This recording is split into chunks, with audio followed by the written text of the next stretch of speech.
مرحبا حبيب قلبي. طبعا اليوم خابرنا صاحب حمود قال الا نروح ناصرية، فقلت له مطر، قلت له ما نروح الواد معدله، قال لا الا نروح نشتري ملابس من ناصرية. فعلى كل رحنا وطبينا الناصرية بعد معاناة من الطين والمطر. طبعا حبيب قلبي هذا هنا سوق المصفوف مال الناصرية، فلقينا المحلات كلها معزلة، لا بسطية لا محل، كل شي معزل. فقلت له حمود اخوي احنا مو لا المحلات معزلة؟ قال لا لا اخوي شو حصل معك؟ جاي شو نشوف عندكم المحلات كلها معزلة، ولا محل ضال ولا بسطية. طبعا هذا الحبوبي اللي بناء جديد توهم بنوه، شو جاي يشوفون الماي منا ومنا مطر.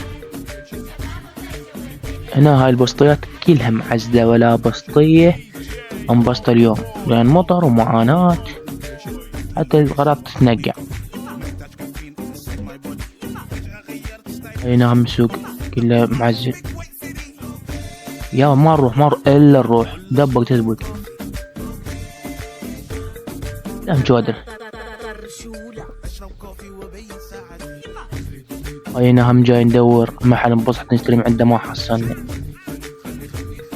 أخيرا حصلنا هنا محل نشتري من عنده بنطلونات، فجاي ندور على السعر من 15 سوى البنطلون على 13، واشترينا رحنا المطعم على حسابي كله. نزلت لغوزي نشنش هسوي نشنش شوفنا على حسابي نشنش. انا نزلت الغوزي ايش باعك براسي خيك خايبكي، وعلى عم ابكي عليه وين تحصل نفسي، ما ادري وين تحصل نفسي. انا شو كله ابكي على خيك، حتى كان مشرب قهوه ابكي على خيك. بعد شو تريد على حسابك؟ بلا عباس كله على حسابه بدون دافع. شوفه يلا تبع لي عمي والحسين الشيد ابكي على خيك. تريد تروح للقهوه شقل له لك اذا اعتذر او بالي هسه يلا شقله ما وكلتك غوزي. اجونوا قالوا جحفر وين؟ وكلتك غوزي مع الاسف. شربتك شاي. يدقون علي هسه، انا يدقون علي. شربتك شاي. ابوك هذا يدق علي. الو هذا جحفر ها. سيارات ماكو، والعباس وكلته مندي وخملتي وغوزي وقنا.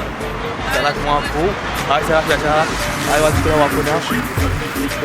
كل شيء ماكو. سيارات ماكو والزهره على مو حاله هاي الناس. ابكي على خيك ابكي ابكي وما نسيك. وين